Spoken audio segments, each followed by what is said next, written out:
Shalom saudaraku, berjumpa kembali bersama dengan saya Pendeta Jakob Setio, masih dalam program Sapa Jemaat di Rumah. Kali ini kita akan bersatu bersama-sama, mari kita berdoa. Bapa kami rindu, firman-Mu sungguh memberkati kami, dan biarlah melalui renungan firman itu, kami semakin dikuatkan, diteguhkan di dalam pengiringan kami akan Engkau. Kami siap diberkati, terpujilah nama-Mu kekal selama-lamanya. Dalam nama Yesus kami berdoa, haleluya, amin.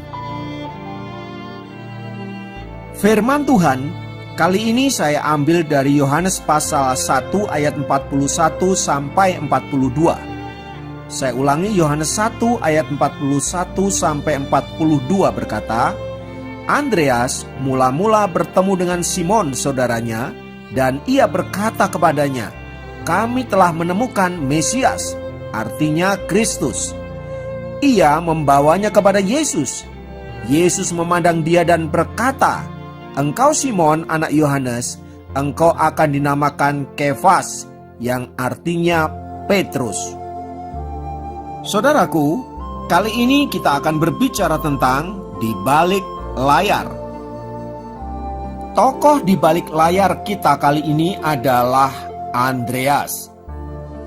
Dalam catatan Perjanjian Baru, Andreas tidak begitu terkenal seperti Petrus saudaranya yang menduduki peran penting dalam kehidupan ke-12 rasul.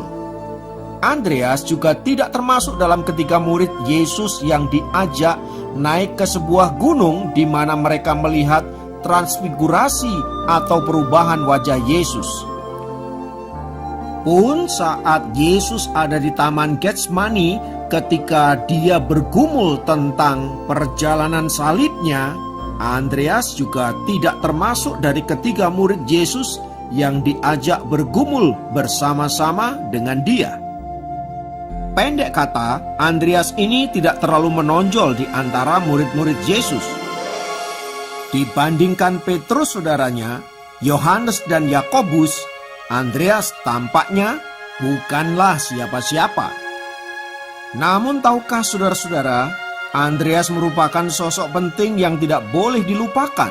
Sejarah Alkitab mencatat bahwa Andreas adalah sosok yang sangat penting di dalam perkembangan gereja mula-mula. Ketika kita belajar tentang sosok Andreas ini saudara-saudara, kita akan belajar tentang apa itu yang namanya bekerja di balik layar. Lewat sosok Andreas, kita akan ditolong bagaimana mengatasi rasa tidak berarti karena tidak mempunyai kedudukan penting yang dapat dilihat atau dikenal oleh orang lain. Lewat sosok Andreas juga kita diajar untuk mensyukuri keberadaan kita yang bisa dipakai Tuhan untuk membuat orang lain menjadi lebih sukses, lebih terkenal, dan lebih besar dari diri kita. Ketika kita mengenal siapa sosok Andreas, maka kita akan berhenti merasa tidak berarti hanya karena kita tidak terkenal seperti orang lain, tidak sukses seperti orang lain, tidak besar seperti orang lain, yang mungkin dikaruniai Tuhan dengan segudang kemampuan dan talenta-talenta. Kita belajar untuk tidak berkecil hati. Ketika orang lain, mungkin itu teman kita, saudara kita, atau siapapun, lebih terkenal, lebih sukses, lebih hebat dari diri kita. Untuk itu saudaraku, mari kita belajar pengalaman dari seorang pribadi yang bernama Andreas. Apa yang dapat kita pelajari dari kehidupannya? Pertama, sebagaimana yang kita baca tadi saudara-saudara, firman Tuhan jelas mengatakan bahwa dialah yang membawa Petrus kepada Yesus. Bahkan kata-kata daripada Andreas menarik sekali. Dia berkata, aku telah menemukan Mesias. Itu artinya Andreas telah terlebih dahulu mengenal siapa Yesus yang sesungguhnya. Dan jika kemudian Petrus menjadi sosok yang lebih dominan dan bahkan lebih terkenal dari dirinya di antara para murid-murid, tampaknya Andreas tidak merasa berkecil hati atau bahkan menaruh iri hati kepada Petrus. Justru dalam banyak hal, saudara-saudara, Andreas memberikan support terhadap pelayanan Petrus. Dengan kata lain, saudaraku, Andreaslah yang menjadi pintu pembuka atau anak tangga agar Petrus naik ke atas.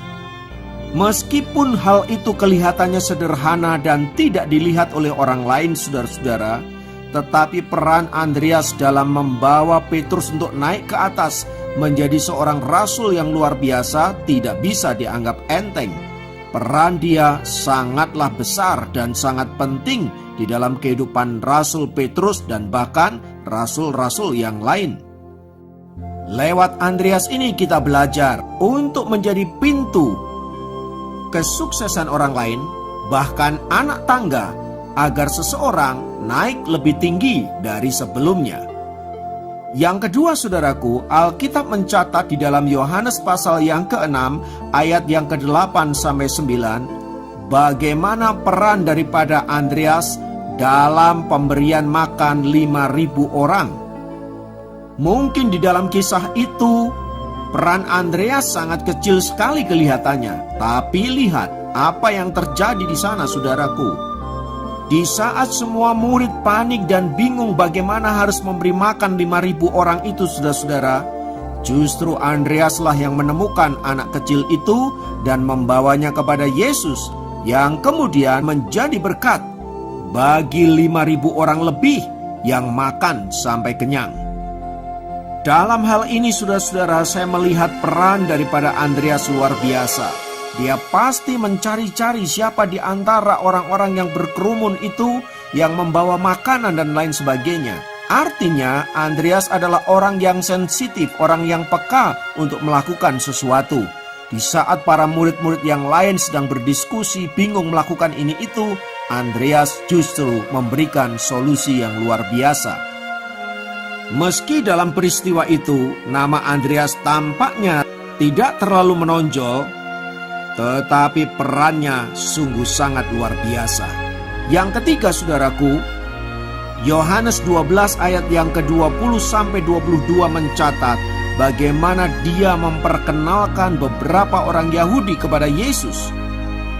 Tampak sekali, saudara-saudara, bahwa Andreas ini adalah orang yang memiliki karunia untuk menjadi pengantara membawa orang-orang kepada Yesus. Dia telah menolong banyak orang untuk bertemu dengan Yesus. Pun demikian, dia melakukan banyak karya yang sepertinya tidak tercatat dan tidak terlihat, namun sungguh sangat berperan luar biasa di dalam pekerjaan Tuhan. Jadi saudara-saudara, tak berlebihan bila saya menyebut bahwa Andreas adalah pemain di balik layar. Untuk posisi ini, saudaraku, ada banyak orang yang tidak mau melakukannya. Semua orang hari-hari ini pengen menjadi besar, pengen menjadi sukses, pengen menjadi yang tertinggi, yang terhormat, dan yang lain. Tetapi Andreas tidak demikian, saudara-saudara. Dia memilih untuk tidak terlihat, dia memilih untuk tidak tampil, tetapi justru dia bekerja secara luar biasa dan membuat segala sesuatunya tampak baik-baik saja. Belajar dari seorang Andreas ini mengajarkan kita untuk tahu posisi dan kapasitas kita masing-masing. Memang ada orang-orang tertentu yang dikaruniai Tuhan dengan berbagai-bagai kemampuan. Dan Andreas telah memilih untuk bekerja di balik layar. Nah, saudaraku, hari-hari ini di tengah-tengah ada begitu banyak orang pengen tampil, ada banyak orang pengen ini dan itu, ada banyak orang pengen besar. Tuhan sedang memanggil orang-orang yang mau bekerja di balik layar. Orang-orang ini mungkin tidak kelihatan, tidak tercatat dan lain sebagainya, tetapi dia punya peran besar. Mungkin orang yang dicari Tuhan itu adalah Anda. Pertanyaannya, maukah Anda untuk menjadi pemain di balik layar, dan maukah Anda menjadi pengantara agar orang-orang bertemu dengan Kristus? Atau bersediakah Anda untuk mengantar orang-orang yang tadinya biasa-biasa saja, tetapi karena pertolongan Anda, karena fasilitas Anda, maka kemudian orang-orang itu menjadi besar. Intinya, lewat Anda telah mengubah kehidupan seseorang yang tadinya biasa saja menjadi luar biasa. Mari ambillah peranmu dan lakukan tugasmu, bekerja di balik layar. Haleluya. Biarlah melalui firman Tuhan ini menjadikan kita orang-orang yang luar biasa meski tidak kelihatan. Mari kita berdoa. Di dalam nama Tuhan Yesus, kami mau menyerahkan hidup kami untuk dipakai oleh Tuhan menjadi orang-orang yang bekerja di balik layar. Kiranya lewat peran kami membawa orang-orang tertentu untuk menjadi luar biasa di dalam Tuhan. Terima kasih Bapa, kiranya Engkau senantiasa menguatkan dan meneguhkan kami untuk mengambil bagian yang harus kami lakukan. Terpujilah namamu kekal selama-lamanya. Dalam nama Yesus kami berdoa. Haleluya. Amin. Demikian program Sapa Jemaat kali ini. Sampai jumpa dalam program Sapa Jemaat yang lain. Tuhan Yesus memberkati.